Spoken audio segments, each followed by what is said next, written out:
Breaking news చూస్తున్నాం. త్వరలో గులాబీ పార్టీకి బిగ్ షాక్ తగలనుంది. ఉమ్మడి రంగారెడ్డి జిల్లాకు చెందిన మాజీ మంత్రి ఎమ్మెల్సీ పట్నం మహేందర్ రెడ్డి కుటుంబ సభ్యులు హస్తం పార్టీలో చేరనున్నారు.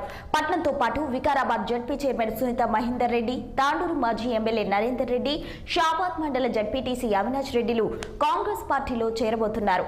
అసెంబ్లీ ఎన్నికలకు ముందే కాంగ్రెస్ లో చేరేందుకు పట్నం కుటుంబం సిద్ధమైంది. చేవెళ్ల పార్లమెంట్ కు కాంగ్రెస్ పార్టీ అభ్యర్థిగా పట్నం సునీత మహేందర్ రెడ్డి పోటీ చేసే అవకాశం ఉన్నట్లు తెలుస్తుంది.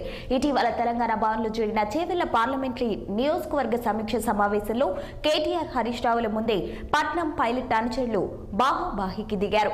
తాండూరులో బీఆర్ఎస్ పార్టీ అభ్యర్థి రోహిత్ రెడ్డి ఓటమికి పట్నం మహేందర్ రెడ్డే కారణమని విమర్శలు చేశారు. ఈ క్రమంలో కాంగ్రెస్ లో పట్నం ఫ్యామిలీ చేరితే రాజకీయ ప్యాకేజ్ ఇచ్చేందుకు సానుకూలంగా సీఎం రేవంత్ రెడ్డి ఉన్నట్లు తెలుస్తుంది. ఇక ఇటీవల స్పీకర్ గడ్డం ప్రసాద్ కుమార్ ను తాండూరు మాజీ ఎమ్మెల్యే పట్నం నరేందర్ రెడ్డి, జిల్లా జడ్పీ చైర్మన్ సునీత మహేందర్ రెడ్డి కలిసిన విషయం విదితమే. ఇక ఇదే అంశంపై మరింత సమాచారం మా ప్రతినిధి శ్రీనివాస్ ఫోన్ లైన్ లో అందించేందుకు సిద్ధంగా ఉన్నారు.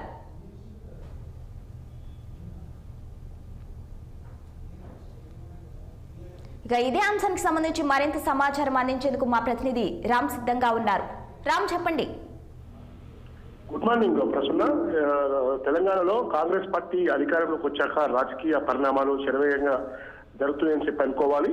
నిన్ననే సీఎం రేవంత్ రెడ్డి మెదక్ జిల్లాకు చెందిన అధికార ప్రతిపక్ష టీఆర్ఎస్ పార్టీ ఎమ్మెల్యేలు మాజీ మంత్రి నర్సాపూర్ ఎమ్మెల్యే సునీతా లక్ష్మణ్ ఆధ్వర్యంలో సీఎం రేవంత్ రెడ్డి కలవడమే పెద్ద రాజకీయంగా చర్చనీయాంశమైంది. దానిపైన ఇప్పటివరకు జిల్లాకు చెందిన మాజీ మంత్రి హరీష్ రావు గాని, తర్వాత ముఖ్యమంత్రి కేసీఆర్, మాజీ ముఖ్యమంత్రి కేసీఆర్ గాని, పార్టీ వర్కింగ్ ప్రెసిడెంట్ కేటీఆర్ నలుగురు సీఎంతో కలవడంపై ఇంతవరకు పార్టీ ఎలాంటి స్పందన కూడా లేదు. వాళ్ళు మాత్రం రాజకీయంగా ఎలాంటి ఉద్దేశాలు లేవు, మాకున్న సమస్యల మీద కలిసామని చెప్తున్నారు. కానీ అదే వరుసలో ఉమ్మడి రంగారెడ్డి జిల్లాకు చెందిన పట్నం మహేందర్ రెడ్డి కుటుంబ సభ్యులు కూడా కాంగ్రెస్ పార్టీలో చేరబోతున్నారు. ముఖ్యంగా చేవేళ్ల పార్లమెంటుకు కాంగ్రెస్ పార్టీ నుంచి పట్నం మాజీ మంత్రి ప్రస్తుతం ఎమ్మెల్సీ బీఆర్ఎస్ పార్టీ ఎమ్మెల్సీ పట్నం మహేందర్ రెడ్డి సతీమణి ప్రస్తుతం వికారాబాద్ జిల్లా పరిషత్ చైర్మన్ గా ఉన్నారు. ఆమె గత 10 ఏళ్ల కాలం నుంచి కూడా రేవంత్ రెడ్డి యొక్క రాజకీయ వ్యవహారం, రాజకీయ స్టైల్ అవన్నీ కూడా చూసి ఆమె ఆకర్షితులయ్యారు. వాస్తవంగా బీఆర్ఎస్ పార్టీ సంబంధించిన అసెంబ్లీ ఎన్నికలకు ముందే పట్నం కుటుంబ సభ్యులందరూ కూడా కాంగ్రెస్ పార్టీలో చేరాలనుకున్నప్పటికీ తాండూరు ఎమ్మెల్యేగా అప్పటికు ప్రాతినిధ్యం వహిస్తున్న నరేందర్ రెడ్డి, తన తమ్ముడు నరేందర్ రెడ్డి రాజకీయంగా ఆగిపోయారు. దాంతో మహేందర్ రెడ్డికి పిలిచి ముఖ్యమంత్రి కేసీఆర్ కూడా ఇచ్చారు 3 నెలల ముందు.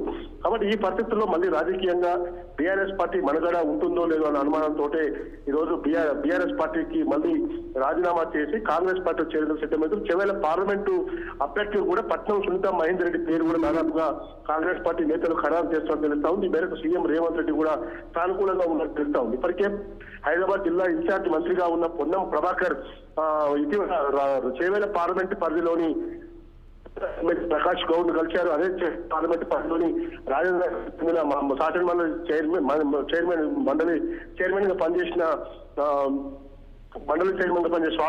కలిసి మర్యాదపూర్వకంగా కలిశామని చెప్తున్నారు. కానీ అదికి ఉమ్మడి రంగారెడ్డిలో పట్నం ఫ్యామిలీకి కొంత పట్టుంది. ఇప్పటికే తాండూరులో మొన్న బీఆర్ఎస్ పార్టీ అభ్యర్థి ఓటర్కి కూడా పట్నం అయిందని కారణం అంటే తెలంగాణ భవన్లో జరిగిన చేవేళ్ల పార్లమెంటరీ సమీక్ష సమావేశంలో కేటీఆర్, హరీష్ రావుల ముందే ఇద్దరు బాహ్యబాయికి దిగడం, అది కూడా గొడవ జరగడం, దాన్ని నాయకులు శాంతింపజేయడం తాత్కాలికంగా జరిగింది. కానీ అక్కడ గెలిచిన మనోహర్ రెడ్డి మాత్రం తాండూరు మహేందర్ రెడ్డికి బాగా సన్నిహితుడు. కాబట్టి చేవేళ్ల పార్లమెంట్ పరిధిలో మంచి పట్టున్న పట్నం ఫ్యామిలీకి రేపు కాంగ్రెస్ టికెట్ ఇస్తే కూడా గెలుస్తున్న కాంగ్రెస్ పార్టీ చేస్తా ఉంది. అందుకు పట్నం ఫ్యామిలీ కూడా మహేందర్ రెడ్డి, పట్నం సునీత మహేందర్ రెడ్డి, పట్నం మహేందర్ రెడ్డి, పట్నం అవినాష్ రెడ్డి నలుగురు, మరికొంతమంది చేవేళ్లకు చెందిన మాజీ ప్రస్తుత ఎమ్మెల్యే బీఆర్ఎస్ పార్టీ ఎమ్మెల్యే కాళ యాదయ్య, రాజేంద్ర చేసిన BRS party MLA Prakash Goud అందరూ కూడా తీసుకొని పోయే అవకాశం ఉంది. Prasanna. Right, thank you Ram.